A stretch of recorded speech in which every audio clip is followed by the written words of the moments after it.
842 form မှာဘာကိုကျွန်တော်ဆိုလိုတာလဲဆိုဩစတြေးလျကိုလာဖို့ကျွန်တော်စပွန်ဆာပေးတဲ့လူတွေခေါ်တာဗောနော်ဒီကနေ့ကျွန်တော်စပွန်ဆာသူတို့ဩစတြေးလျမှာလာဖို့ form တွေအမျိုးမျိုးရှိတယ်အများကြီးရှိတယ်သူတို့အစိုးရတတ်မှတ်ထားတဲ့ form တွေဗောနော်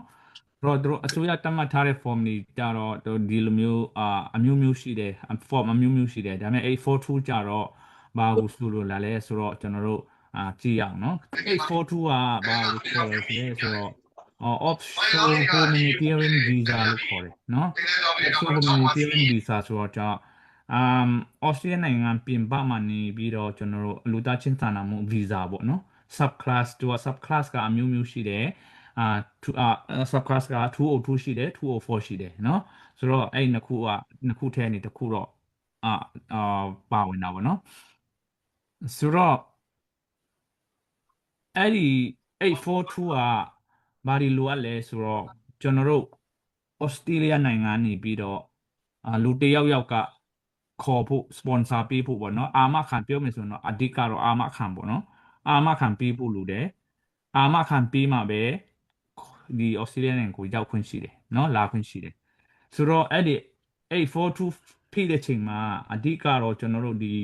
number ဘယ်လောက်လဲဆိုတော့ number ကတစ်ချက်ကြည့်လိုက်နော်ခဏလေးအကိုခဏလေးပြောမယ်နော်အခုလေအကိုပြောတဲ့လူကလွဲပြီးမှကျန်တဲ့လူလေမြစ်လုတ်ထားခိုင်းရင်ကောင်းတယ်နော်အတန်ကအမျိုးစုံကြားနေတော့လေကောင်းကောင်းမကြားရဘူးဖြစ်နေအော်ဟုတ်တယ်လူများတဲ့ခါကျတော့အားလုံးမျိုးလို့လည်းမရဘူးเนาะကိုအဲ့ဒီမှာဟုတ်ဟုတ်အမေအဖေဖြေမဲ့လူတွေကလွဲလို့အဲ့လိုမျိုးလေဖြေမဲ့ချိန်မှာဖွင့်အဲ့လိုမျိုးပိတ်အဲ့လိုမျိုးလုပ်ရင်ကောင်းတယ်လေနော်ဟုတ်ကဲ့နော်အားလုံးအာ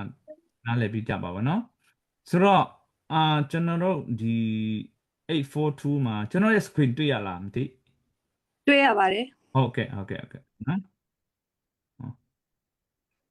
ဒီမှာလဲကျွန်တော်လက်ခံနေ okay ဆိုတော့ number 18မှာเนาะ842 number 18မှာ form က no yes no နှစ်ခုရှိတယ်အဲ့နှစ်ခုထဲမှာတစ်ခုတော့ဖြေရမှာပေါ့เนาะ number 18ပေါ့842ပေါ့เนาะကျွန်တော်စာအုပ်နဲ့မှတ်ထားခြင်းနဲ့ဆိုရင်တော့မှတ်ထားလို့ရတယ်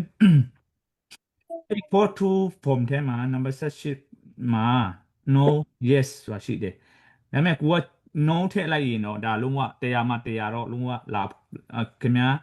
ဒီ842ဖိပြီးတော့တင်ရင်လည်းအလကားပဲเนาะအချင်းကုန်တယ်เนาะဆိုတော့ no လို့ဖိလို့တော့မရဘူးဒါပေမဲ့ yes tick ရမှာပေါ့เนาะ yes tick ရမယ်ပြီးတော့အဲ့ဒီမှာ yes tick လိုက်တာနဲ့ family name given name ဆိုတာရှိတယ်เนาะကိုခေါ်မဲ့လူတွေရဲ့မိသားစုနာမည်ပေါ့ဒါမှမဟုတ်ရင် last name ပေါ့ family name ဆိုတာ last name ပေါ့เนาะပြီး given name ဆိုတော့ပထမနာမည်ပေါ့เนาะ first name လို့လည်းခေါ်တယ် given name လို့လည်းခေါ်တယ်เนาะအဲ့ဒါဖိထားရမှာပေါ့เนาะဒါမှမဟုတ်ရင်ဥပမာအဖွဲ့အစည်းကနေခေါ်တယ်ဥပမာအဖွဲ့အစည်းကနေမြန်မာကျွန်တော်ဥပမာမြန်မာ community နေခေါ်တယ်ဆိုရင်တော့မြန်မာ community ပေါ့မြန်မာ community ရေးပြီးတော့ဒီမှာ contact person ဆိုတာရှိသေးတယ်ဥပမာဒီနိုင်ငံမှာဆိုရင် company အဖွဲ့အစည်းတစ်ခုခုမှာသူက secretary အကြီးဆုံးပေါ့နော် secretary နာမည်ရေးရမယ်ပြီးတော့ဒီမှာ relation of proposal to you ပေါ့နော်အဲ့ဒါဘယ်လိုရှောက်တဲ့လူနဲ့ဘယ်လိုတော်တာလဲပေါ့နော်အဲ့မှာကျွန်တော်တို့တဦးချင်းခေါ်တယ်ဆိုရင်ကျွန်တော်တို့အမျိုးတွေဆိုရင်အမျိုးပေါ့နော်အခါစင်တဝင်းကွဲဆိုတဝင်းကွဲပေါ့အရင်နေဆိုအရင်ပေါ့နော်အဲ့လိုမျိုးဒါမှမဟုတ်ရင်တငယ်ချင်းအရင်ခေါ်ရေးလို့ရတယ်နော်အချင်းfriend ဆိုရင်လည်းရေးလို့ရတယ်တရွာထဲဆိုရင်လည်းရေးလို့ရတယ်ဒါပေမဲ့အဖွဲ့အစည်းနဲ့ခေါ်မယ်ဆိုရင်တော့ကျွန်တော်တို့တမျိုးပေါ့အဖွဲ့အစည်းနဲ့ခေါ်မယ်ဆိုရင်တော့ဒီလူကကျွန်တော်တို့ကျွန်တော်ဗာလေအဖွဲ့အစည်းထဲကနေcommunity ထဲကနေကျွန်တော်တို့ဟိုအတိအမပြုတ်တယ်ဆိုတဲ့ဟာမျိုးကျွန်တော်လိုအပ်တာပေါ့နော်ဆိုတော့ပြီးတော့အောက်မှာဖုန်းနံပါတ်ရှိတယ်နော်ဖုန်းနံပါတ်ရေးရမယ်အဲ့ဒါတခုပဲအဲ့ဒါတခုဒီအကွက်နံပါတ်18မှာတော့မဖြစ်မနေထည့်ရမှာပေါ့နော်ဆိုတော့ဟိုတခါကျွန်တော်ရဲ့ဒါလဲpage မှာတင်ထားတဲ့ community support program ပေါ့နော်ပတ်စံပေးတဲ့ဟာလဲအဲ့ထက်မှာဒါပါတယ်ဒီ B နားလေးမှာနော် so in case of a community support program application เนาะအဲ့ဒါလဲဒီ form ကိုပဲဖြည့်ရမှာเนาะဆိုတော့ဒီမှာ sponsor เนาะထောက်ခံမဲ့သူအာမခံမဲ့သူနာမည်ကိုမဖြစ်မနေထည့်ရတယ်ဆိုတော့အဲ့ဒါမထည့်ဘူးဆိုရင်တော့မရဘူး သူကအကျူပြောလိုက်မယ်ဆိုရင်တော့အမျိုးတွေမဟုတ်ရင်လည်းခေါ်လို့ရတယ်နော်တငယ်ချင်းဆိုရင်လည်းခေါ်လို့ရတယ်နော်မခေါ်လို့မရတာမဟုတ်ဘူးနော်ဒါအကုန်ခေါ်လို့ရတယ်နော်ဆိုတော့ဒီမှာဒီ18ကိုလူဥပမာမလေးရှားနေဥပမာလူ842ထက်from ဖြည့်တော့မယ်ဆိုရင် number 18ကိုဖြည့်ရမှာဆိုတော့ Australia မှာရှိတဲ့လူနဲ့တိုင်ပင်ပြီးတော့ခင်ဗျာ family နာမည်ပါလဲ given name နာမည်ပါလဲပြီးတော့ဘယ်လိုတော်ရလဲဆိုပြီးအရင်တိုင်ပင်ပြီးတော့လောက်တာကောင်းတယ်။ဘာကြောင့်လဲဆိုတော့ဒီမှာတစ်ခါဖြည့်ရမယ်ပြီးတော့681မှာတစ်ခါဖြည့်ရမယ်နော်681ကျတော့ဒီဖြက်ကဖြည့်ရမယ်ဟာပေါ့နော်681 Okay 681မှာလဲသူကဒီမှာတော်ဆက်ပုံတွေသူပါလာမှာပေါ့နော်ပါလာတယ်နံပါတ်ဘယ်လောက်လဲကြည့်မယ်ဟုတ်ပြီဒီနားမှာပေါ့နော်နံပါတ်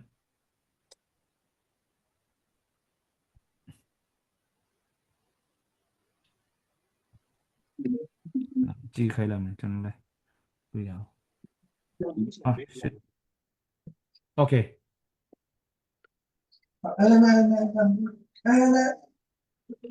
အတန်ပိတ်ပြီးပါနော်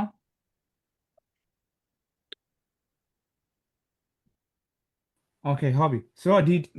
681ကနေ681မှာကိုကအခုနဒီ842မှာဖြည့်တဲ့အတိုင်းကျွန်တော်တို့တပုံစံထဲပေါ့နော်တပုံစံထဲကျွန်တော်ဖြည့်ရမှာဖြစ်တယ်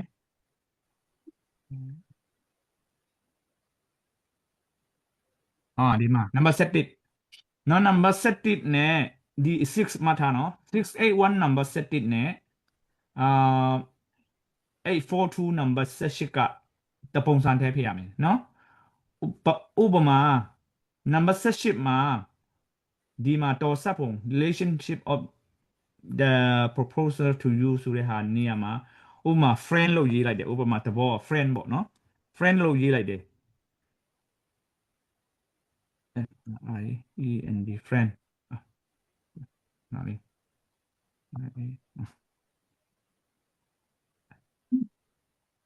friend လို့ရေးလိုက်တယ်ဒါပေမဲ့ဒီနားမှာ friend မရေးပဲနဲ့တခြားဥပမာbrother လို့ရေးမိလိုက်တယ်တဘောပေါ့နော်တဘောပဲပြောပြတာဆိုတော့ဒီနှစ်ခုကလုံးဝမကိုက်နေတော့ဘူးလေနော်ဆိုတော့အဲ့ဒါကလုံးဝချက်ချင်း refuse ဖြစ်မယ်နော်အဲ့ဒါလေးလည်းပါတယ်နော်ဘာကြောင့်ကျွန်တော်တို့ကြာတတ်တယ်လဲဆိုတဲ့ဟာလေးအဲ့ထက်ဒီဟာလေးလည်းပါတယ်ပေါ့နော်ဥပမာဒီမှာပြီးတော့တချို့တွေကြာ fast cousin ရေးလိုက်တယ် fast cousin ဆိုပြီးရေးလိုက်တယ်ဒါပေမဲ့ဒီမှာကြတော့681မှာ number 7မှာကြတော့ fast မှာပါတော့ပဲနဲ့ COUSIN လို့တခုပဲရေးလိုက်တယ်ဆိုတော့ဒီမှာမကိုက်တော့ဘူးเนาะတဘောဒီမှာ fast cousin ဒီမှာ fast မှာပါတော့အဲ့လိုမျိုးပေါ့အဲ့ဒါတွေမကိုက်ဘူးဆိုရင်လေသူက reject တာများတယ်။ဘာကြောင့်လဲဆိုတော့ဒီ Australia မှာကျတော့စာလုံးတစ်လုံးနာမည်တစ်လုံးတောင်မှဥပမာတစ်လုံးထဲမားတာတော့မှသူတို့လက်မခံဘူးပေါ့နော်။တစ်လုံးထဲမားတယ်ဆိုရင်တော့ကိုကcertify ယူရတယ် certify ယူပြီးတော့ဥမာ chemist မှာတော့လကောင်းကိုယ့်ရဲ့ဆရာဝန်စီမှာတော့လကောင်း police ရုံးမှာတော့လကောင်း certify လုပ်ပြီးမှဘာကြောင့်မားတာလဲဒါမားတယ်ဆိုတဲ့ဟာ certified လိုအပ်တယ်အဲ့ဒါမျိုးပေါ့နော်ဆိုတော့ဒီနှစ်ခုကတော်တော်လေးကိုအရေးကြီးတယ်ပေါ့နော်ဟုတ်ပြီဆိုတော့842ကကျွန်တော်ပြန်သွားအောင်နော်842မှာအဓိက number 1အချက်ကဒီမှာနော်ဒီမှာ block letter လို့ရေးထားတယ်နော် block letter လို့ရေးထားတယ် block letter ဆိုတာဘာလဲဆိုတော့ capital letter ပေါ့နော်အကြီးစာလုံးအကြီးနဲ့အကုန်ရေးရမယ်နော်စာလုံးအကြီးနဲ့အကုန်ရေးရမယ်တကယ်လို့များဒီ form ဖြည့်တဲ့ချိန်မှာစာလုံးအသေးနဲ့ရေးတယ်ဆိုရင်ဒါတော့ပြီတို့ requirement က block letter နော်အသေးနဲ့ရေးလိုက်မိတယ်အားလုံးမရေးတော့တနေရာမှာအသေးနဲ့ရေးမိတယ်ဆိုရင်အဲ့ဒါပယ်မဲ့သဘောဖြစ်သွားတာပေါ့နော်ပယ်တဲ့ application ပေါ့ form ဖြစ်သွားပြီ ဘာကြောင့်လဲဆိုတော့သူတို့က block လည်းထားလို့ရေးထားတယ်နော်ဆိုတော့အဲ့ဒါလဲ842မှာမားတတ်တဲ့အရာတွေပေါ့နော်ပြီးတော့ အဓိကကနံပါတ်2မှာပေါ့နော်ကျွန်တော်တို့နံပါတ်1မှာဘယ်နှစ်ယောက်ခေါ်တာလဲဥပမာလူက3ယောက်ဆိုရင်3ယောက်ဒီထဲမှာ3ယောက်နာမည်ထည့်ထားမယ်ပေါ့နော်ပြီးတော့ဒီ family name given name ကျွန်တော်မြန်မာတွေကတော့အထူးသဖြင့်ကျွန်တော်family name given name တွေမရှိဘူးပေါ့နော်ဆိုတော့အဓိကတော့ကျွန်တော်တို့ဒီ လူဖြူတွေမှာတော့ given name မရှိရင်လည်းရတယ်ဒါပေမဲ့ family name မရှိလို့မရဘူးဆိုတော့ဒီ given name နေရာမှာကိုက family name တတ် given name တတ်မရှိဘူးဆိုရင် family name မှာပဲထည့်ရတယ်เนาะအားလုံးရေးရတယ်ဆိုတော့အဲ့ဒါလည်းလိုအပ်တယ်เนาะဆိုတော့အဲ့ဒါမားတတ်တဲ့အရာပေါ့เนาะကျန်တဲ့ဟာတော့ကိုကဗါလဲအကုန်လုံးတော့တိမှာပါเนาะဒါပေမဲ့ဒီနှစ်ခုကတော့ပထမဆုံးအနေနဲ့မားတတ်တဲ့နှစ်ခုပေါ့เนาะအဲ့ဒါမှတ်ထားဖို့လိုအပ်တယ်အဲ့ဒါမားရင်တော့လုံးဝကိုပယ်မှာဖြစ်တယ် reject မှာဖြစ်တယ်เนาะတရားမှာတရား reject မှာဖြစ်တယ် okay part B number 4မှာဘာဖြစ်လို့UNHR UN ကရလိုအပ်တယ်လဲမလိုအပ်တယ်လဲဆိုတဲ့ဟာကဘာလိုအပ်လဲဆိုတော့ဒီမှာ part B number 4မှာမြည်ထားတယ်เนาะဆိုတော့ခင်ဗျားက UN ကရရလားဒါမှမဟုတ်လျှောက်ထားသလားဆိုတဲ့ဟာပါတယ်ဆိုတော့ကိုက no လို့ရေးလိုက်တယ် no လို့ tick လိုက်တယ်ဆိုရင်ဒါတော့ fix ရမလို့တော့ဘူးဒါမဲ့ခင်ဗျားရဲ့application ခင်ဗျားစာကတော့ကြည့်မှာမဟုတ်တော့ဘူးเนาะဘာကြောင့်လဲဆိုတော့သူတို့ဒါ requirement ပေါ့သူတို့လိုအပ်တဲ့စာရွက်ပေါ့เนาะလိုအပ်တဲ့number ပါတာပေါ့เนาะလိုအပ်တဲ့အပိုင်းပေါ့เนาะလိုအပ်တဲ့အပိုင်းပေါ့တကယ်လို့ကိုက UN လျှောက်ထားတဲ့ဟာစာရွက်ရှိတယ်ဥပမာUN နဲ့ပြ number တစ်ခုပေးထားတယ်ဆိုရင်တော့ဒီထဲမှာလုပ်လို့ရတယ်ပြီးမလေးရှားမှာနေတဲ့လူအထူးသဖြင့်ပေါ့နော်မလေးရှားမှာနေတဲ့လူကြတော့ community တွေရှိတယ်ကချင်ရှိတယ်ကရင်ရှိချင်းတွေလည်းရှိတယ်အချင်းတွေလည်းအဖွဲ့အများကြီးရှိတယ်အဲ့ထဲမှာကိုကတ် number တစ်ခုတော့ထည့်ရတာပေါ့နော်ဆိုတော့ဥပမာကျွန်တော်မလေးရှားမှာကျွန်တော်တိတလောက်နဲ့ကျွန်တော်ရှင်းပြမယ်ဆိုရင်တော့SCR ပေါ့နော်SCR card ရှိတယ်ဆိုရင်ဒီမှာနာမည်ပြီး SCR card number ပြီးတော့ဘယ်မှာလောက်လဲမလေးရှားဆိုမလေးရှားဒီမှာ Thailand ဆို Thailand India ဆို India ပေါ့နော်အဲ့လိုမျိုးရေးရတယ်ဘာကြောင့်လဲဆိုတော့သူတို့ဒီမှာ requirement ပါတယ်နော် number 4မှာ part B မှာဒါမဖိလို့ကိုမရတာတကယ်လို့မလျှောက်သေးဘူးဆိုရင်လည်းဒါဒီနားမှာ no ပဲရေးမှရမယ်ဆိုတော့ no ဆိုရင်တော့ဘယ်သူမှဒီခင်ဗျားရဲ့ဒီတင်ထားတဲ့စာကတော့သူတို့ကြည့်မှာမဟုတ်တော့ဘူးเนาะကြည့်မှာမဟုတ်တော့ဘူး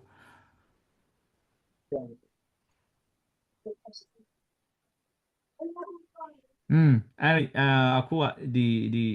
ဗာလဲ UN မှာ UN ရှိလားမရှိလားเนาะလျှောက်ထားလားမလျှောက်ထားလားဆိုတဲ့ဟာကျွန်တော်တို့ part B မှာပါတယ်เนาะ okay တခြားဟာကဗာရေးကြည့်လဲဆို842မှာ842 number 14ကြတော့ဒီကိုယ့်ရဲ့မိဘတွေပေါ့နော်မိဘတွေဒီချာထည့်ရမယ်ပြီးတော့ဒီမှာသူတို့ code number ရေးထားပေးတယ်ဒီ B မှာပေါ့နော်ဥပမာတည်သွားတယ်ဆိုရင်တည်သွားတယ်ပြီးတော့မှာမိဘတွေဆိုရင်ဗာလဲတစ်ခုလားဆိုတစ်ခုလားပေါ့နော်အမျိုးအများကြီးပေါ့နော်ကျွန်တော်ဒီမှာသူတို့ code number ရေးထားတဲ့အတိုင်းကိုကလိုက်လုပ်ရမှာပေါ့နော်ဒါတော့ဒါအားလုံးဒီပါသိပါတယ်နော်ဆိုတော့ဒါတိတ်တော့မပြောပြတော့ဘူးနော် okay ဟုတ်ပြီ number part E အရေးကြီးတယ်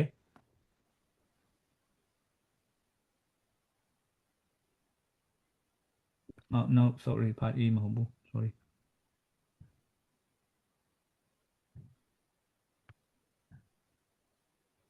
okay 20เนาะ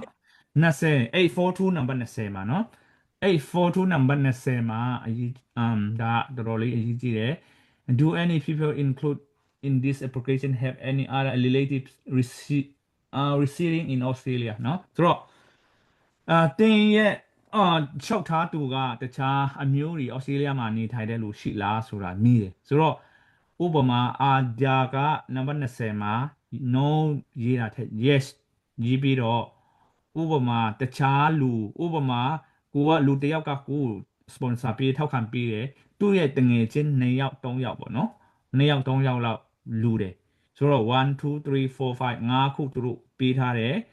ငါခုမရရင်တော့မှအနည်းဆုံး3ယောက်ပေါ့နော်3ယောက်ခေါ်ရဲ့နာမည်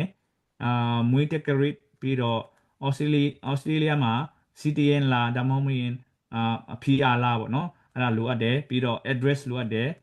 given name တော့ဒီပါ given name ပေါ့ given name တစ်ခုထဲလိုအပ်တယ်ပြီးတော့ relationship to ship to applicant ဆိုတော့လူရှောက်တဲ့လူနဲ့ဘယ်လိုတော်တာလဲပေါ့နော် friend ဆိုလဲရတယ်နော် friend ဆိုလဲရတယ်ပြီးတော့တရော်ထဲဆိုရင်လည်းရတယ်နော်ကြိုက်တာထည့်လို့ရတယ်ဒီထဲမှာဒါပေမဲ့ဒီမှာလူ3ယောက်အာမခံမဲ့လူတခြားလူ3ယောက်အာမခံမဲ့သူရှိတယ်ဆိုရင်တော့ပို့ပြီးတော့စိတ်ချမှုပို့ပြီးတော့ရနိုင်ချီရှိတယ်နော်ဆိုတော့ကျွန်တော်ခေါ်မြထဲမှာလဲကျွန်တော်ခေါ်တဲ့ချိန်မှာလဲဒီမှာ3ယောက်ထည့်ထားတာပေါ့နော်ဆိုတော့အမျိုးတွေထည့်တယ်တငယ်ချင်းတွေလည်းထည့်လို့ရတယ်နော်ဆိုတော့ဒါဒါနံပါတ်20လဲတော်တော်လေးအရေးကြီးတယ်ဗောနော်ဆိုတော့ whiteboard ပိတ်လိုက်မယ်နော်ကျွန်တော် message ကြည့်မအောင်နော်ကိုတို့ခဏကြာအမြင့်ဖြေခဏမှာနော်အမြင့်ဖြေခဏမှာကျွန်တော်ပါမယ်နော် message ကြည့်အားမမဟုတ်လို့နော် okay အဲ့ဒါဟုတ်ပြီ842နဲ့ပတ်သက်ပြီးတော့ဒါရေးကြည့်တယ်ပြီးတော့မားတက်တဲ့နေရာနော်မားတက်တဲ့နေရာတခုရှိသေးတယ်ဘယ်မှာလဲဆိုတော့case နောက်မှပြောမယ်နော် case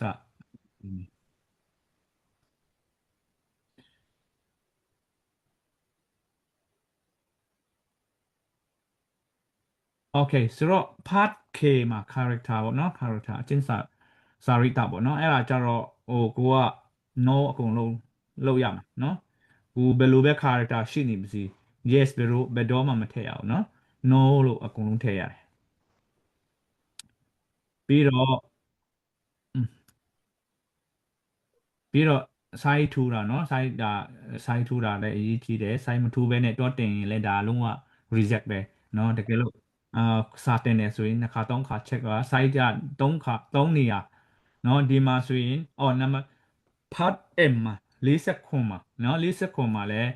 ဘယ်လိုထည့်ရမလဲဆို myself တစ်ခုထဲမထည့်နဲ့ myself and proposer ဆိုပြီး tick လိုက်เนาะ myself တစ်ခုထဲမလုပ်ဘဲနဲ့ myself and proposer ဆိုတော့ကိုတိုင်လည်းဖြည့်တယ်ပြီးတော့comment တူလည်းဖြည့်တယ်ပေါ့နော်ဆိုတော့အဲ့ဒါထိကြမယ်နော်ကြံတဲ့ဟာမထိနဲ့ပြီးတော့လက်မှတ်ထိုးပဲနေရာတော့3နေရာရှိတယ်1 2 3ဆိုတော့တယောက်တည်းဆိုရင်တော့တယောက်တည်းထိုး3နေရာထိုးရမယ်လူများတယ်ဆိုရင်တော့လူများတဲ့အတိုက်ပေါ့နော်ကိုနေရာနဲ့ကိုထိုးရမှာပေါ့နော်လက်မှတ်3နေရာထိုးရမယ်အဲ့ဒါလည်းထိရမယ်Okay ဒီနေရာမှာနံပါတ်51ကနောက်ဆုံးပိုင်းဖြစ်သွားပြီเนาะ51မှာဒီမှာ passport size ပေါ့เนาะဓာတ်ပုံတစ်ပုံလိုအပ်တယ်အဲ့ဒါထိရမယ်ပြီးတော့နံပါတ်နံပါတ်ဒါတော့မဖြစ်မနေနံပါတ် question 1ပေါ့1ပေါ့เนาะ Q1 ပေါ့ Q1 ကထိမဖြစ်မနေထိရမယ်ပြီးတော့ဘာလို့လဲဆိုတော့ဒီ681ပေါ့နော်681ကိုဘယ်သူကလုပ်ပြီးတယ်လဲဆိုပြီးအဲ့ဒါအပေါ်ဟာထိကြမယ်နော်အပေါ်ဟာထိကြဒီအောက်ကမထိကြဘူး question section မှာပေါ့နော်အပေါ်ဟာထိကြမယ်ဒါတော်တော်များများမှာတတ်တယ်ဟာဒီမှာထိဘူးဆိုရင်ဘယ်လိုမှသူတို့ဒါလည်းတော်တော်လေးကြည့်တယ်ကျွန်တော်တို့အထူးသဖြင့်ဩစတြေးလျမှာရောက်ဖူးတဲ့လူတွေကျွန်တော်ပြောပြမယ်တခုဒီဟာနဲ့ပတ်သက်ပြီးတော့လေနော်ကျွန်တော်တို့ဩစတြေးလျရောက်လာလေယာဉ်နဲ့ဝင်လာတဲ့ချိန်မှာ form ဗာလဲစာရွက်ကလေးဝါရောင်လေးတစ်ခုရှိတယ်အဲ့ထဲမှာကိုကပစ္စည်းပါလာတယ်လဲဆိုတာရှိတယ်เนาะဥပမာအစားအသောက်ပါလာတယ်ဒါမှမဟုတ်အတီးအရွက်ပါလာတယ်ဒါမှမဟုတ်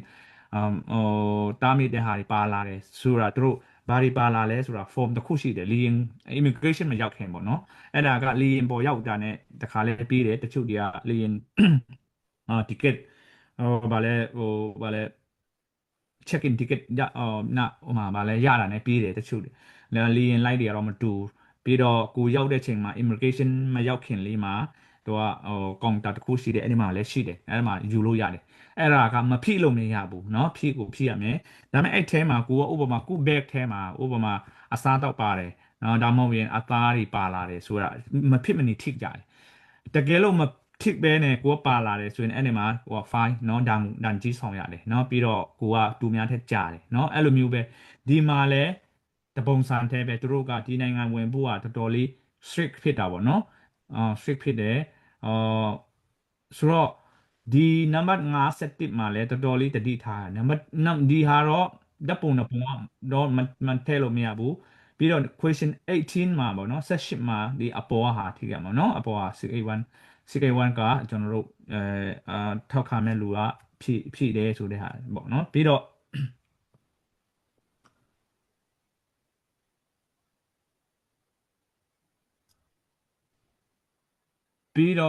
question 22ပေါ့နော် question 22က case ပေါ့နော်ဘာကြောင့်ဒုက္ခတွေဖြစ်တာလဲဘာကြောင့်ကိုမိခင်နိုင်ငံပေါ့နော်မိခင်နိုင်ငံဘာဖြစ်လို့အာပြန်လို့မရတာလဲဆိုတော့ explain ပေါ့နော်အကြောင်းပြချက်ပေါ့နော်အဲ့ဒါဒီပါဒလားဆိုပြီးရေးထားတယ်နော်ဒီမှာပါတယ်ကိုကပါတယ်ပြောပြီးတော့ဟိုမှာလဲ case ဘာမှမရေးဘူးဆိုရင်လည်းမရပြန်ဘူး case ရေးပြီးမှဒီမှာမထစ်ဘူးဆိုရင်လည်းမရဘူးအဲ့လိုမျိုးပေါ့နော်ဆိုတော့ဒီ51လဲတော်တော်အရေးကြီးတယ်ဒီဟာတွေခုနကျွန်တော်ပြောတဲ့ question 1ပြီးတော့18ဟုတ်တယ်18ပြီးတော့22ပေါ့နော်22ကအပေါ်ဟာမထိရဘူးအောက်ကဟာပေါ့နော်အောက်ကဟာထိရမယ်ပြီးတော့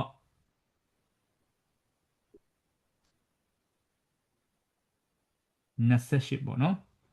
a detailed written statement in English ပေါ့နော်ကျွန်တော်တို့home country ပေါ့နော်ကိုမိနေခဲ့တဲ့နိုင်ငံမှာဘာကြောင့်နေခဲ့တဲ့နိုင်ငံကနေဘာကြောင့်ကြောက်ထွက်ပြေးတာလဲပေါ့နော်ဘာကြောင့်မနေနိုင်တာလဲဆိုတဲ့ဟာလဲအဲ့ဒါကိုရေးထားတယ်ဆိုရင်ဒါထိရမယ်ပြီးတော့34မှာเนาะ34မှာ if you have been referred for resettlement by UNHCR full copy of your UNHCR registration form ဆိုတော့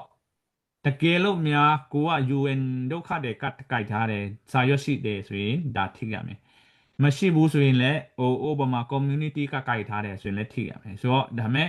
community ကပဲဖြစ်ဖြစ် UN ကပဲဖြစ်ဖြစ်เนาะဘာလို့လဲဆိုတော့ make to ကူမယ်เนาะ make to ကူတဲ့ချိန်မှာ make to တစ်ခုတည်းမရဘူးเนาะ make to ကူပြီးတော့ဥပမာအဖွဲ့အစည်းတစ်ခုခုစီမှာတွားပြီးတော့ဒီ UNHCR ကအမှန်တကယ်ဖြစ်ပါကြောင်းဆိုပြီးတစိမ့်တုံထိုးပြီးတော့တယောက်က site ထိုးပြီးတော့အဲ့ဒါကဘာခေါ်လဲဆိုတော့ certify ခေါ်တယ်เนาะအဲ့ဒီ certify ဆိုရင်တော့ပို့ပြီးတော့ strong တာပေါ့နော်ပို့ပြီးအားရှိတယ်ဒီတိုက်တင်တာထက်ကျွန်တော်ပြန်ပြောမယ်ဒီ UN ကပဲဖြစ်ဖြစ်စာရွက်ပဲဖြစ်ဖြစ်community ကပဲဖြစ်ဖြစ်UN ကိုရှောက်တဲ့စာရွက်ပဲဖြစ်ဖြစ်ကိုက copy ကို original ကတော့ကျွန်တော်ထည့်ပြီးလို့မရဘူးလေနော် copy ကိုရတယ်ဆိုတော့ copy ကိုကျွန်တော်တို့ဒီတိုင်းမထည့်ပြီးနဲ့မထည့်ပြီးပဲနဲ့ဒီ copy က original နဲ့အမှန်ဖြစ်ကြောင်းဥပမာယုံကြည်ရတဲ့လူတစ်ယောက်ယုံကြည်ရတဲ့ဆိုဥပမာအဖွဲ့အစည်းပေါ့နော်အဖွဲ့အစည်းတစ်ခုခုနော်တကယ်လို့register UN ကနေအတိအမှတ်ပြုတဲ့အဖွဲ့အစည်းတစ်ခုခုစီမှာတွားပြီးတော့ဒီဟာမှန်ကန်ကြောင်းဆိုပြီးကိုက certify လုပ်ရတယ် certify လုပ်တယ်ဆိုရင်တော့ဒီအခုကျွန်တော်တို့ဒီစာတင်တဲ့ချိန်မှာပို့ပြီးတော့ strong တာပေါ့နော်ပို့ပြီးတော့ရဖို့များတယ်ပြီးတော့သူတို့ကပူကြိုက်တယ်เนาะကျွန်တော်တို့ဒီ Australia နိုင်ငံမှာရောက်တဲ့ချိန်မှာကျွန်တော်တို့ဥပမာကျွန်တော်တို့နိုင်ငံdriving license တွေဒါမှမဟုတ်Medicare ခေါ်ဗာလဲစီးရုံမှာတွားတဲ့ကတ်တွေရှိတယ်အဲ့ဒါလေးလဲကိုကအစိုးရရုံးတွေမှာတင်တဲ့ချိန်မှာတော့ကောကိုကတခုခုအရေးကြီးတဲ့နေရာမှာလုပ်မယ်ဆိုရင် copy ကိုပြီးတော့ဒီတိုင်းထည့်လို့မရဘူးเนาะဒီတိုင်းထည့်ပြီးလို့မရဘူးကျွန်တော်တို့ကဒီဟာ copy ကိုပြီးတော့စေးရုံမှာပဲဖြစ်ဖြစ်စေးရုံမဟုတ်ဘူးchemist ဆိုတာစေးဆိုင်မှာပဲဖြစ်ဖြစ်เนาะdoctor နေပြီးတော့ဗာလဲဆရာဝန်ပေါ့နော်ဆရာဝန်ဒါမှမဟုတ်ရင်ကိုယ့်ရဲ့မိသားစုဆရာဝန်ဒါမှမဟုတ်ရင်ရဲစခန်းမှာတွားပြီးတော့ဒီဟာကoriginal နဲ့ကို copy ကူးထားတဲ့စာရွက်ကိုပြရတယ်ပြပြီးတော့သူတို့ရဲစခန်းမှာပဲဖြစ်ဖြစ်ခုနကျွန်တော်တို့ပြောတဲ့ဗာလဲဆရာဝန်ကနေကပဲဖြစ်ဖြစ်သူတို့ original နဲ့ copy ကူးထားတဲ့ဟာကိုစစ်ဆေးပြီးတော့ မှန်ကန်ကြောင်းသူတို့တစ်စိတ်တုံးထုပြီးတော့ site ထုပြီးတော့ site ထုပြီးတယ်အဲ့ဒါဘာခေါ်လဲဆိုတော့ certify ခေါ်တယ်အဲ့ဒါ certify ပြီးမှပဲအစိုးရအရုံးတွေမှာတင်လို့ရတယ်เนาะအဲ့လိုပဲเนาะကျွန်တော်တို့သူတို့ရဲ့ဘယ်မှာသူတို့အခေါ်တော့ Australia standard ပေါ့เนาะ Australia standard လိုမျိုးကိုလိုက်ရတယ်ဆိုတော့ဒီတိုင်းတင်နေရင်တော့ရတယ်ဒါပေမဲ့ဒါကသူတို့ကြိုက်တဲ့ပုံစံမဟုတ်ဘူးပေါ့เนาะအဲကြောင့်ကျွန်တော် Facebook မှာpost နေတာကအဲ့ဒါတွေပါတယ်เนาะဆိုတော့ဥပမာကိုက UN ကတ်ရှိတယ်ဒီတိုင်းပဲထည့်ပေးမယ်မရဘူးသူတို့ UN ကတ်ကcertify မလုပ်တဲ့လူနဲ့မလုပ်တဲ့လူကတော်တော်လေးကွာတယ်ဆိုတော့ကျွန်တော်ရဲ့အတွေ့အကြုံရပါတော့เนาะအဲ့ဒါကကျွန်တော်တို့တတိထားရမယ်ပေါ့เนาะဟုတ်ပြီဆိုတော့ဒီ842နဲ့ပတ်သက်ပြီးတော့ပြီးတလောက်ရှိပြီဆိုတော့မြင်းဖြေကန္တာသွားလိုက်မယ်လေ842နဲ့ပတ်သက်ပြီးတော့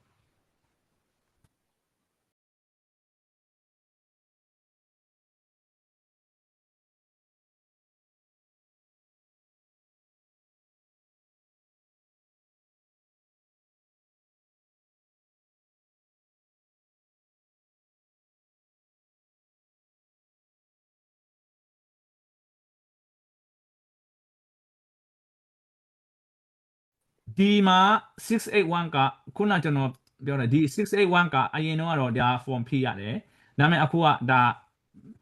မရတော့ဘူးเนาะမရတော့ဘူးဒါကတုံးလို့မရတော့ဘူးအခုက immigration citizenship ဆိုတာဒီမှာ website ရှိတယ်သူတို့ website ကဒီမှာ email account ရှိတယ်เนาะဒီမှာတိကျကြည့်ပြီเนาะ email account ရှိတယ်ဆိုတော့ဒီ email account ကိုနှိပ်လိုက်တယ်ဆိုရင်မထွက်လာလဲဆိုတော့ဘာလို့ username and password okay โอเคဟုတ်ပြီဆိုတော့ဒီမှာဟို create email account ဆိုတာရှိတယ်เนาะဆိုတော့အသစ်ဆိုရင်တော့ create email account ပေါ့เนาะဆိုတော့ဒီမှာ email လာမယ် send verification ဆိုတာ code လာ email မှာ code တစ်ခုလာမယ် email ရေးလို့ရှိရင်ဒီမှာ code တွေလာမှာပေါ့เนาะလောက်လာပြီးတော့ကျွန်တော် account ထဲရောက်သွားမယ်ဒါကပထမဆုံးဝင်မယ့်နေရာပေါ့เนาะဒါပေမဲ့ကျွန်တော်ကဒီမှာ account လုပ်ပြီးပြီဆိုတော့ကျွန်တော်ဝင်လိုက်မယ်ဝင်လိုက်တယ်ဆိုရင်ဒီမှာ code number တောင်းတယ်เนาะ code number ကကျွန်တော်ရဲ့ email မှာ code number လာတယ်เนาะခုနကျွန်တော် email ရိုက်ထည့်ထားတယ်ကျွန်တော် code number email မှာလာတော့ကျွန်တော် email မှာလာတဲ့ code number ကိုဒီထဲမှာရိုက်ထည့်ရတယ်နားလည်နော် okay အဲ့တော့အခါ ဒီချာချိထားမယ်နော်ဟုတ်ပြီဆိုတော့ကျွန်တော် email မှာ code number က3384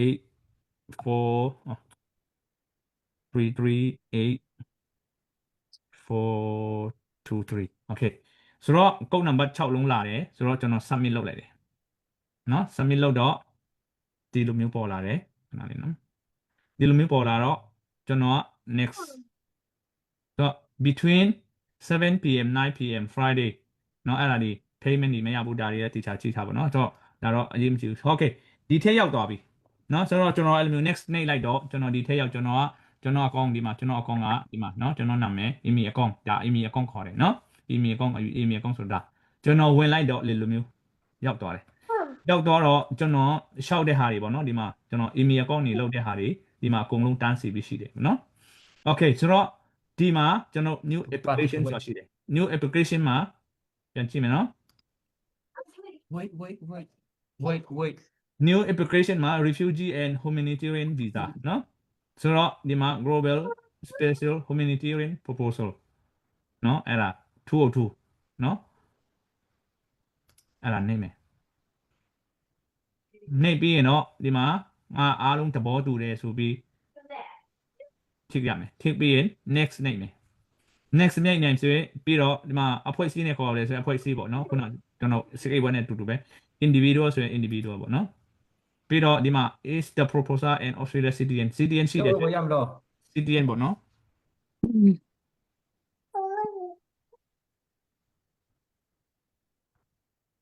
citizen ရှိတယ်ဆိုရင် citizen ကျွန်တော်ဆိုရင် citizen ဖြစ်တဲ့ခါကျတော့ yes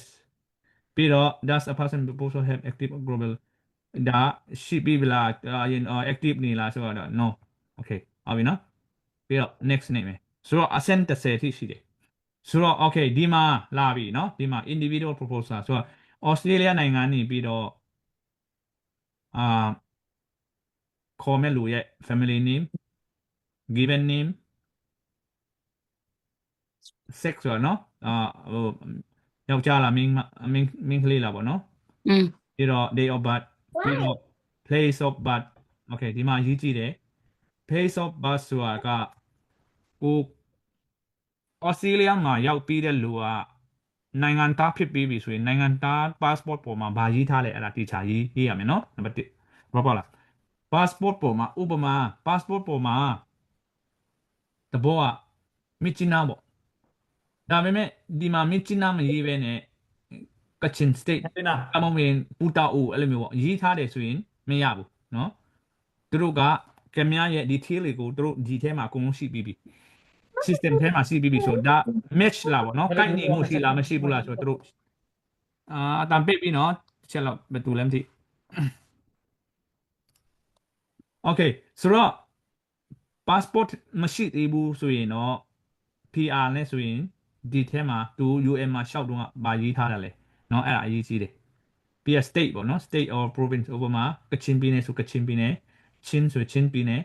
နော်ရှမ်းပြည်နယ်ဆိုရှမ်းပြည်နယ်ပေါ့နော်အမျိုးမျိုးရန်ကုန်တိုင်းဆိုရန်ကုန်တိုင်းပေါ့အဲ့လိုမျိုးရတယ်ပြီးတော့ဒီမှာဥပမာရန်ကုန်တိုင်းဆိုရင်ဥပမာကိုကဥပမာဒလဆိုရင်ဟိုရှောက်တဲ့လူကကို UN ဒီ Australia မှာလာခင်မှာဒလလို့ရေးထားလေဆိုရင်ဒီမှာလည်းဒလရေးရမယ်နော်တခြားနေရာရှောက်ပြီးတော့ရေးလို့မရဘူးသူတို့ကအကုန်လုံး record ရှိတယ်ဆိုတော့ဒါတော့မြန်မာပေါ့နော်ဒီမှာမြန်မာတော့အားလုံးတည်တဲ့အတိုင်းပဲဒါတော့အားလုံးသိပြီးသားပေါ့နော်ဆိုတော့ဒီမှာ passport or document travel ဒီခင်ဗျားခေါ်မဲ့လူက passport မဟုတ်ရင်တခြား document travel ဆိုတာစာရွက်တစ်ခုခု Australia လာတဲ့အချိန်မှာတစ်ခုခုရှိလာပေါ့နော် yes ဆိုတော့ yes လောက်လိုက်တာနဲ့ဒီမှာထည့်မဲ့ဟာတွေရှိတယ်ဆိုတော့အတစ်ရောက်လာတဲ့လူက email ကရှိတယ်နော် email ကကိုထည့်ပြီးတော့ဒီမှာကြည့်အဲ့မှာ email က number ထည့်မဲ့ဟာရှိတယ်ပြီးတော့ဒီမှာဘယ်ကနေလောက်ထုတ်တာဒါတော့ Australia ပေါ့နော်ဒါပြီးတော့ expire date ပြီးတော့ play of issue ဆိုတာတော့အဲ့မှာ email ကပေါ်မှာအကုန်လုံးရှိတယ်နော်ဆိုတော့ဒါဖြည့်ရမယ်တကယ်လို့နိုင်ငံသားဖြစ်ပြီးပြီဆိုရင်ကျွန်တော်ဆိုရင်တော့ passport ရှိတယ်ဆိုတော့ဒါ passport number ပြီးတော့ဒီမှာ Australia ပြီးတော့ဒီမှာလည်းဘယ်သူနိုင်ငံသား Australia ထည့်တယ်ပြီးတော့ဒီမှာကိုလုတ်တဲ့နေ့ပြီးတော့တက်တန်းကုန်တဲ့နေ့ပြီးတော့ဒီမှာ Australia ရေးထည့်လိုက်ရင်ရပြီနော်ဟုတ်ပြီနော်ဆိုတော့ဒီနှမျိုးပဲရှိတယ်နော် email card ပြီးတော့ဒါမှမဟုတ်တခြား other travel document ရှိတယ်ဆိုရင်တော့ဒါတယောက်နဲ့တယောက်တော့တူမှာမဟုတ်ဘူးနော်ဒီမှာ other ထည့်လို့ရှိရင်တော့ဒီမှာ number တွေလိုအပ်တယ်နော်ဆိုတော့အဲ့ဒါကအရေးကြီးတယ်ပြီးတော့ဒီ national identity card ဆိုတာမရှိဘူးเนาะ Australia မှာအဲ့လိုမျိုးတိတက်မရှိဘူးဒါပေမဲ့ other identity document ဆိုတာရှိတယ်เนาะအဲ့မှာ yes လို့ရေးမယ် yes ရေးတဲ့ချိန်မှာဒီမှာ add ကိုနေရမယ်เนาะ add ကိုနေပြီးဒီမှာ family name given name ပြီးမယ်ပြီးတော့ tab of document ပေါ့เนาะ document driving license driver license ပေါ့နော်ကိုကအလူတိုက်ရ driver license ရှိတယ် Australia မှာဆိုတော့ကိုရဲ့ driver license ရေးမယ်ပြီးတော့ဒီဘယ်နိုင်ငံနေထုတ်လဲအဲ့ဒါ Australia ပေါ့နော်ဒါကြည့်ပြီးတော့ confirm လိုက်ဆိုတော့ဒါမဖြစ်ဘူးဆိုရင်တော့ဘယ်လိုမှအနီရောင်လီလာတယ်ဘာမှဆက်တော့လို့မရဘူးနော်ဒါခင်ဗျားတို့ပဲပြတာဆိုတော့ဒါကျွန်တော်ဒီဟာမဖြစ်ဘူးဆိုရင်တော့ဒါဆက်တော့လို့မရဘူးနော်ဆက်တော့လို့မရဘူးဒါပေမဲ့ဒီဟာနောက်ပိုင်းဒါအဆင့်ဘယ်လောက်လဲ3ပေါ့နော်ဒီအဆင့်4အဆင့်5ဒါ privacy ဖြစ်တဲ့ခါကြောက်လေကျွန်တော် passport တွေကျွန်တော်တော့ဒီမှာထည့်လို့မရဘူးဒါဘာကြောင့်လဲဆို live လဲလွှင့်ထားတယ်ဆိုတော့လေနော်ဆိုတော့အဲ့ဒီမှာ next နေ့လိုက်လို့ရှိရင်ဘာလာလဲဆိုတော့ကိုခေါ်မဲ့လူခုန842မှာထည့်တဲ့ကိုခေါ်မဲ့လူရဲ့နာမည်ပေါ့နော်ခေါ်မဲ့လူရဲ့နာမည်ပါမယ်ဘယ်လိုတော်တာလဲပါမယ်နော်အဲ့ဒါဒီတစ်ဆင့်ပြီးတစ်ဆင့်နော်ပြီးတော့တကယ်လူတယောက်ထက်ပူတယ်ဆိုရင်နှစ်ယောက်ထက်ပူတယ်ဥပမာလင်းနဲ့မယားထက်ပူတယ်ဥပမာကလေးတွေထပ်ရှိတယ်ဆိုရင်အောက်မှာဒီလိုမျိုး add တစ်ခုပေါ်မယ်နော်အောက်နားလေးမှာ add တစ်ခုပေါ်ပြီးတော့ add ထဲမှာ add ကိုနှိပ်လိုက်လို့ရှိရင်တော့ဥပမာကလေး3ယောက်ဆို3ယောက်အတွက်သူကတစ်ခုချင်းစီကိုက add ရမယ်ပြီးတော့ family name given name တွေထည့်ရမယ်နော်ပြီးတော့အဲ့ဒါပဲအတူတူပဲနော်ဆိုတော့အဲ့ဒါကတိတ်တော့မခက်ဘူးတကယ်လို့ဒီဟာမပြီးသေးဘူးဆိုရင်တော့ဒီမှာ save ဆိုတာနှိပ်လိုက်လို့ရှိရင်ခင်ဗျ email ကောပြန်ဝင်တာနဲ့ တခါလဲသူတို့ဆက်ပြီးတာထပ်ပြီးတော့သွားကြမလို့ပေါ့ပြီးတော့အဆင့်9ခုထိနော်အဆင့်9ရောက်တဲ့ချိန်မှာခင်ဗျားတို့ဒီ form ဖြည့်ထားတဲ့ဟာမှန်လားမမှန်လားဆိုတာစစ်ဆေးတဲ့နေရာရှိတယ်အဲစစ်ဆေးတဲ့နေရာမှာအားလုံးစစ်ဆေးပြီးတော့မှအာအားလုံးစစ်ဆေးပြီးတဲ့ချိန်မှာအောက်ဆုံးမှာပါရှိလဲဆိုတော့ဟိုဗာလဲဥပမာကျွန်တော်ဆိုရင် CTN ရှိတဲ့ခါကျတော့ကျွန်တော်ရဲ့ passport mate တူပေါ့နော် passport mate တူဖြစ်ပေမဲ့သူက scan နဲ့ဖြစ်ရမှာနော် scan လုပ်ထားတဲ့ scan ဆိုတာ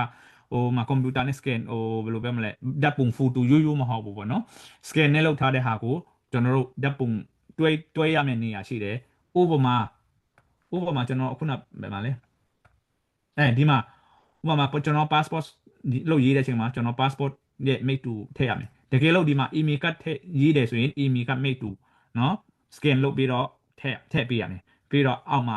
attach ဆိုတာတစ်ခုရှိတယ်အဲ့ဒါနှိပ်ပြီးရင် submit လုပ်မယ်ဆိုတော့အဆင့်30ပဲရှိတယ်10ခုရှိတယ်ဒါလွယ်လေးကိုဖြည့်တယ်ဆိုရင်9မိနစ်10မိနစ်တောင်မကြာဘူးเนาะ9မိနစ်10မိနစ်တောင်မကြာဘူးအဆင့်30ပြီးလို့ရှိရင်တော့ submit ဆိုတာရှိတယ်အောက်နားလေးမှာ submit ကိုနှိပ်လိုက်လို့ရှိရင်တော့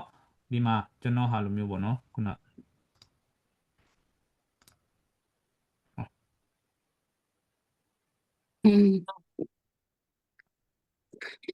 ရှအားဆိုတခုမေးလို့ရလား ခဏလေးအမေးဖြေခဏလေးเนาะ ဟုတ်ကဲ့ okay ဆိုတော့အဲ့လိုမျိုးပေါ့เนาะတခါလဲတပ်ပေါ်လာမယ်เนาะဆိုတော့ကိုထည့်လိုက်လို့ရှိရင်တော့ဒီမှာ receive ဒီ finalize เนาะဒါတွေကကျွန်တော်6ပြီးသားတယ်ဒါ receive လို့ရေးထားတယ်ဒီလိုမျိုးလုပ်တယ်ဆိုရင်ကျွန်တော်ဒီ form နှစ်ခုထည့်ပြီးပြီပေါ့เนาะ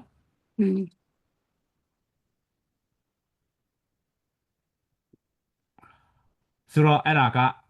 681ဒါက DNA เนาะ681form နဲ့လုပ်လို့မရဘူးเนาะဒါက681 email account ဆိုတာဒါဟုတ်ပြီเนาะပြီးတော့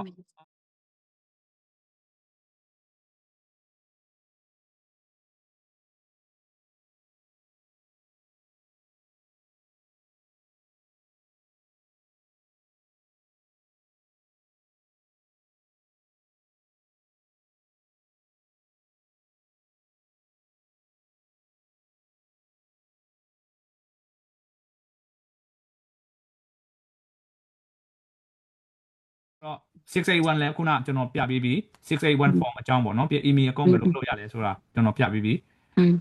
ဆိုတော့အရေးကြီးတဲ့ဟာလာမယ်เนาะ okay အမျိုးရှိစရာလူလားပေါ့เนาะအမျိုးဩစတြေးလျမှာအမျိုးရှိစရာလူတယ်နံပါတ်1ချက်ကနံပါတ်အမျိုးရှိရင်ပိုကောင်းတယ်ဘာကြောင့်လဲဆိုတော့ဒီဩစတြေးလျအစိုးရနေပြီးတော့သူတို့ကဒီသူရဲ့ form ကိုယ်တိုင်ကဘာလဲဆိုတော့ sponsor လို့ခေါ်တယ် sponsor ဆိုတာကကျွန်တော်အာမခံတာပေါ့เนาะအာမခံတဲ့လူတယ်เนาะပြီးတော့တကယ်လို့ဒီနိုင်ငံမှာအခက်အခဲတစ်ခုရှိတယ်ဆိုရင်ကူညီနိုင်မဲ့လူသူတို့အဲ့လိုမျိုးရှာတယ်ဆိုတော့ဩစတြေးလျရောက်တဲ့လူကအများအပြင်အမျိုးတွေတော်ကြတယ်။ဘာကြောင့်လဲဆိုအမျိုးတွေခေါ်လို့အမျိုးတွေပဲခေါ်လို့ရတာလား။ရတယ်ဆိုတော့လေနော်။ဆိုတော့တစ်မျိုးလုံးတစ်ဆွေလုံးရောက်ကြတယ်နော်။အဲ့လိုမျိုးပြောမယ်ဆိုရင်တော့ဟိုကျွန်တော်ရောက်ခမဖက်ကောယောက်ျားဖက်ကောမိန်းမဖက်ကောအကုန်လုံးရောက်တယ်နော်။ဘာကြောင့်လဲဆိုအဲ့လိုမျိုးခေါ်လို့ရတော့နော်။ပြီးတော့ UN ကတ်ရှိဖို့လူလားဆိုတော့ခုနကျွန်တော်ပြောတယ် UN ကတ်ရှိဖို့တော့မလူတဲ့ပူကောင်းတယ်ဒါပေမဲ့မရှိရင်လည်းခုနကျွန်တော် form ထဲမှာကြည့်ထားတယ်လို့ပဲနော် form 14လားဘယ်လောက်လဲဖတ်ပြီးမှာနော်ဖတ်ပြီးမှာဖြည့်ဖို့က UN ကတ်မရှိရင်တော့မှရှောက်ထားတဲ့စာရွက်လိုရတယ်နော်ရှောက်ဒါမှမဟုတ်ရင်ကိုဒုက္ခတွေဖြစ်တဲ့အကြောင်း UNHR မှာပေါ့နော်ဒုက္ခတွေမှာကိုရှောက်တဲ့ email ကနေပြီးပဲဖြစ်ဘယ်နေပဲဖြစ်ကိုရှောက်တဲ့ application တစ်ခုတော့လူတယ်အဲ့ဒါကထောက်ထားလိုရတယ်နော်ပြီးတော့ Australia မှာဘယ်ပြည်နယ်တွေမှာဦးစားပေးလဲဆိုတော့အထူးသဖြင့်တော့လူဦးရေနည်းတဲ့နေရာမှာဦးစားပေးတယ်နော်လူဦးရေနည်းတဲ့နေရာမှာဆိုတဲ့ခါကျတော့မရောက်သေးတဲ့လူကျွန်တော်ပြောမယ်ဆိုရင်တော့ Perth တို့ Adelaide တို့ Tasmania တို့ပြီးတော့ Coffs Harbour တို့နော်အဲ့လိုမျိုး Wagga တို့နော်ပြီးတော့အဲ့လိုမျိုးနေရာတွေနော်အဲ့လိုမျိုးနေရာတွေကပူရဖို့များတယ် Melbourne တို့ Brisbane တို့ Sydney တို့ကြတော့လူဦးရေအများများတဲ့ခါကျတော့အစိုးရတိတ်မကြိုက်ဘူးနော်တိတ်မကြိုက်တဲ့ခါကျတော့တိတ်မပြီးချင်တဲ့တဘောပေါ့နော်အဲ့လိုမျိုးရှိတယ်ဒါပေမဲ့မရတာမဟုတ်ဘူးရတယ်လုံးဝ မရတာမဟုတ်ဘူးရတယ်ဒါပေမဲ့သူတို့အဲ့လိုမျိုးပေါ့သူတို့ balance ဖြစ်စီနေတာပေါ့နော် okay အာဟုတ်ပြီပြီးတော့ခေါ်တဲ့သူက CDN or PR or အလုပ် or အင်ရှိလူအလားဟုတ်ပြီအဲ့ဒါဖြစ်မယ်ခေါ်တဲ့လူက CDN ရှိလီပူကောင်းလီပဲเนาะအဲ့ဒါကပူပြီးတော့ strong နဲ့ဒါပေမဲ့ CDN တစ်ခုတည်းနဲ့ခေါ်လို့ရလားဆိုတာမဟုတ်ဘူး permanent resident ပေါ့เนาะအများအားနေထိုင်ခွင့်ရတဲ့လူကလည်းခေါ်လို့ရတယ်เนาะပြီးတော့နောက်တစ်ခုက New Zealand နိုင်ငံသားတယောက်အနေနဲ့လည်းခေါ်လို့ရ New Zealand နိုင်ငံသားက Australia မှာအလုပ်လုပ်မယ် Australia နေပြီးတော့ခေါ်လို့ရတယ်เนาะပြီးတော့အလုပ်ကြတော့အလုပ်ရှိရင်ပိုကောင်းတယ်ဘာကြောင့်လဲဆိုတော့အလုပ်မရှိဘူးဆိုရင်ဘယ်လို sponsor မလဲဘယ်လိုထောက်ပံ့မလဲတကယ်လို့အခက်အခဲရှိတယ်ဘယ်လိုထောက်ပံ့မလဲဆိုတော့အစိုးရရဲ့အတွေးခေါ်ကအဲ့လိုရှိတယ်ဆိုတော့အလုပ်ရှိတာအကောင်းဆုံးအလုပ်မရှိရင်ခေါ်လို့ရတာအလုပ်မရှိရင်ခေါ်လို့မရတာမဟုတ်ဘူးခေါ်လို့ရတယ်ဒါပေမဲ့အလုပ်ရှိရင်တော့ဥပမာလူအနေနဲ့တော့မှတွေးလို့ရတယ်เนาะအလုပ်ရှိရင်တော့ဒီလူကအလုပ်ရှိတယ်เนาะဒီတကယ်လို့သူခေါ်တဲ့လူတွေအခက်အခဲရှိတယ်ကူညီနိုင်မယ်ဆိုတော့အစိုးရထဲမှာအစိုးရမှာအတွေးခေါ်အဲ့လိုမျိုးရှိတယ်เนาะဆိုတော့အလုပ်ရှိတာပိုကောင်းတယ်ပြီးတော့အာကျွန်တော်ရဲ့ experience ပြောမယ်เนาะကျွန်တော်ရဲ့ခဲမတွေဆိုရင်ကျွန်တော်အရင်တော့ခေါ်ဖို့တယ်အလုပ်မရှိခင်ကျွန်တော်အလုပ်မရှိခင်အစိုးရထောက်ပံ့ကြေးစားတဲ့အချိန်မှာခေါ်တယ်မရဘူး reject ဖြစ်တယ်ဒါပေမဲ့ကျွန်တော်နိုင်ငံသားဖြစ်ပြီးမှအလုပ်လည်းရှိတယ်အမျိုးသမီးလည်းအလုပ်ရှိတယ်လို့တင်တဲ့ချိန်မှာရတယ်သူတို့က UN ကတ်မရှိဘူးမလေးရှားမှာ community ကတ်ကရင်ကတ်ပေါ့နော်ကရင်ကတ်လေးကြိုက်တယ်ကရင် community ကတ်ပဲကြိုက်တယ်ဒါပေမဲ့လာတယ်ကျွန်တော်ခဲမှာဆိုရင် Australia မှာလာခင်လေးမှာတလအလူမှာဖန်ခံထိတည်တယ်နော်ဖန်ခံထိတယ်ထောင်ထဲဗာလဲ game ထဲရောက်သွားတာပေါ့နော် game ထဲရောက်သွားဒါပေမဲ့ Australia နေပြီးတော့ခေါ်ပြီးတယ်ဆိုတာက visa ပြီးတယ် visa ပြီးတော့သူတို့ကအကုန်လုံးလုပ်ပြီးတယ်ဒါပေမဲ့ထုတ်ပြီးလားဆိုတော့မထုတ်ပြီးဘူးထောင်ထဲမှာပဲနေတယ်သူယောက်ျားကတင်တန်းတက်တယ်သူယောက်ျားက email ကဆိုတာတော့ Australia နေပြီးတဲ့ကတ်တခုပေါ့နော် Australia နိုင်ငံလာဖို့ကတ်လိုအပ်တယ်ဆိုတော့အဲ့ဒါကိုလည်းသူယောက်ျားသူမိမကူစားတွားယူတယ်ပြီးတော့ UN ကနေပြီးတော့အတိအမှတ်ပြုတဲ့ဟာသူယောက်ျားသူမိမကူစားယူပြီးတယ် UN ရုံးမှာယူတယ်နော် UN ရုံးမှာယူတယ်ဒါပေမဲ့သူ့အမျိုးသမီးကြတော့ထောင်ထဲမှာနော်ဆိုတော့အဲ့ဒါလည်းကျွန်တော်လည်းစိုးရင်လည်းဘယ်လိုဖြစ်လာမလဲဆိုတော့ကျွန်တော်စိုးရင်ဘယ်လိုမှတွေ့ကြုံလည်းမရှိတဲ့ခါကျတော့ပြီးတော့ဘာပြောလဲဆိုတော့လေရင်လက်မှတ်ဝယ်တော့ဆိုပြီးကျွန်တော်တို့ပြောတယ်ပြောတော့ကျွန်တော်တို့ကဟိုကလည်းထောင်ထဲမှာကျွန်တော်တို့ကလည်းလေရင်လက်မှတ်လည်းဝယ်ခိုင်းတယ်အဲ့နဲ့ကျွန်တော်တို့ကသူတို့ခိုင်းတာဆိုတော့ကိုလည်းလေရင်လက်မှတ်ဝယ်တယ်ဝယ်ပြီးတော့လာမယ့်ရက်ကတိနေပြီဟိုမှာမလာ28ရက်နေ့ပေါ့နော်မလာ29ရက်နေ့မလေးရှားနေထွက်လာပြီးတော့28ရက်နေ့မဲလ်ဘုန်းရောက်မယ်ဆိုတော့ကျွန်တော်လေရင်လည်းမှဝယ်ပြီးပြီဒါပေမဲ့ကျွန်တော်ခင်မကထောင်ထဲမှာပဲရှိသေးတယ်အဲ့နဲ့သူယောက်ျားတော့ဖုန်းဆက်တဲ့ခါကျတော့စိတ်မပူနဲ့တော့ပြောတယ်တဲ့ဆိုတော့ကျွန်တော်တို့လည်းဘယ်လိုဖြစ်လာမလဲတော့မသိဘူးပေါ့နော်ဒါပေမဲ့29ရက်နေ့ရောက်တဲ့ခါကျတော့တို့ကည10နာရီမှာလေရင်ကထွက်မှာလေရင်ထွက်တော့မှာဆိုတော့ည8နာရီလောက်မှာ immigration ကနေပြီးတော့ escort လုပ်ပြီးတော့လုံခြုံရေးယူပြီးတော့လေရင်ကွင်းကိုပို့ပြီးတယ်ပို့ပြီးတော့တခါလဲလေရင်ပေါ်မှာတခါလဲတန်းတင်ပြီးတော့အော်စတြေးလျနိုင်ငံရောက်လာတယ်เนาะကျွန်တော် experience เนาะကျွန်တော်လက်တွေ့ပေါ့เนาะကျွန်တော်ရဲ့မိသားစုထဲမှာလက်တွေ့ဆိုတော့ UN ကမရှိလဲခေါ်လို့ရအဲ့လိုမျိုးဒါပေမဲ့တခုရှိတာကကျွန်တော်ခင်မကကျွန်တော် UN မှာ case ရေးတဲ့ချိန်မှာကျွန်တော်အမျိုးသမီးရဲ့နေမအရင်လို့နာမည်ထည့်ထားပြီးသားဒါပေမဲ့ပထမခေါ်တဲ့ချိန်မှာကျွန်တော်အလုပ်မရှိဘူး CDM မဖြစ်သေးဘူး reject ဖြစ်တယ် CDM ဖြစ်ပြီးမှအလုပ်ရှိပြီးမှခေါ်ပြီးတယ်နော်ပြီးတော့အင်ပိုင်နော်အင်ပိုင်ကလူအလားမလူအလားအင်ငါနဲ့အင်ပိုင်ကတော့လူအနေနဲ့ကြည့်ရင်တော့မှနော်အင်ပိုင်ကပူပြီးတော့အားပါတာပေါ့နော်အင်ရှိပြီးသားလူတွေအားပါတယ်ဆိုတော့အဲ့ဒါတွေလည်းဟို chance များတာပေါ့နော် chance များတယ်အင်ပိုင်ပြီးသားအင်ဝယ်ပြီးသားလူနဲ့မဝယ်သေးတဲ့လူဒါပေမဲ့မဝယ်သေးတဲ့လူကဘာမှစိတ်ပြည့်စရာမလိုဘူးเนาะရတယ်ကိစ္စမရှိဘူးเนาะပြီးတော့တခြားပြဿနာကဘာရှိလဲဆိုတော့ဥပမာဒီနိုင်ငံကလူတွေကကိုယ့်ရဲ့အမျိုးမဟုတ်ဘူးဆိုရင်ဘာကြောင့်မခေါ်ရဲတာလဲတငယ်ချင်းတွေဘာကြောင့်မခေါ်လဲရဲတာလဲဆိုတာရှိတယ်ဘာကြောင့်လဲဆိုတော့ကိုက sponsor ပေးလိုက်တဲ့ချိန်မှာဒီနိုင်ငံကိုရောက်လာကြတယ်ရောက်လာကြတဲ့အခါကျတော့ ကိုကအာမခံပြီးခေါ်တဲ့လူဖြစ်တဲ့ခါကျတော့ကိုဘယ်လိုပြောမလဲကိုခေါ်တဲ့လူကပဲကိုပဲပြန်ပြီးရန်ရှာတဲ့လူလည်းရှိတယ်နော်တွေ့ဖို့လည်းလက်တွေ့တယ်ဆိုတော့အဲ့လိုမျိုးကြတော့လူတွေကတငင်ချင်းတွေတိတ်မတီးတဲ့လူတွေပေါ့နော်အမျိုးအရင်မဟုတ်ဘူးဆိုရင်ခေါ်ဖို့အရန်ခက်တယ်နော်အဲ့ဒါကကိုနဲ့တယောက်နဲ့တယောက်တော့တူမှာမဟုတ်ဘူးပေါ့နော်ဒါပေမဲ့အဲ့ဒါအပြဿနာတွေရှိတယ်ကျွန်တော်တွေ့ဖို့တယ်နော်ဆိုတော့ခေါ်ပြီးပါဆိုရင်တော့လူတွေကတော့ရတယ်ဆိုပြောပြီးမြဲစိတ်ထဲမှာတော့အဲ့လိုမျိုးပြဿနာလေးတွေရှိတယ်ပြီးတော့ကိုတချို့တွေကဒီနိုင်ငံရောက်ပြီးတော့မှကိုခေါ်တဲ့လူလဲဂရုမစိုက်တော့ဘူးအလေးလည်းမထားတော့ဘူးနော်အဲ့လိုမျိုးတွေလည်းရှိတယ်နော်နံပါတ်အဲ့ဒါကြောင့်ကျွန်တော်တို့အခက်အခဲရှိတယ်ပြီးတော့အာတငယ်ချင်းတွေနဲ့ခေါ်လို့ရလားဆိုတော့ရတယ်နော်အမျိုးမရှိရင်လည်းရတယ်ရောက်တဲ့လူအများကြီးကျွန်တော်တငယ်ချင်းတွေဒီမှာပြီးတော့အခုတလောမှာအခုကျွန်တော်တို့အင်နာနော်ကချင်လီဆူဆိုရင်သူ့ရဲ့ညီလေးကဒီဩစတြေးလျတောင်လာဖို့တယ် visit နဲ့လာဖို့တယ်ဒီမလေးရှားမှာနေပြီးတော့မလေးရှားနေသူက UN မရှိသေးဘူးခေါ်တယ်အခုကတွေးကြောင်စစ်နေပြီလာတော့မယ်လို့ကြားတယ်နော်ဟိုတနေ့ကပဲကျွန်တော်ပြောတယ်ဆိုတော့ UN ကမရှိဘူးသူလည်းဒါပေမဲ့လာလို့ရတယ်ပြဿနာမရှိဘူးနော်ပြီးတော့ဘယ်နှချင်း apply လုပ်ရလဲပေါ့နော်ဒါ unlimited ကိုကြိုက်တဲ့ချင်းဥပမာ reject လုပ်တယ်ဆိုရင်ပြန် apply လုပ်ရလဲနော်ဆိုတော့ကျွန်တော်တို့တငယ်ချင်းထဲမှာကျွန်တော်တွေ့ဖို့တာကတူဆိုရင်၄ခါတိတင်တယ်တဲ့၄ခါညောက်မှာလက်ခံတယ်တဲ့နော်ဒါစိတ်ဓာတ်မကြနဲ့နော်တစ်ခါ reject လာနဲ့စိတ်ဓာတ်မကြနဲ့နှစ်ခါ reject လာနဲ့စိတ်ဓာတ်မကြနဲ့ပြန်တင်လို့ရတယ်ဒါမဲ့တခုရှိတာကကျွန်တော်ခဏကြာပြောမယ်နော်တခုရှိတာကဘာရှိလဲဆိုတော့နံပါတ်1က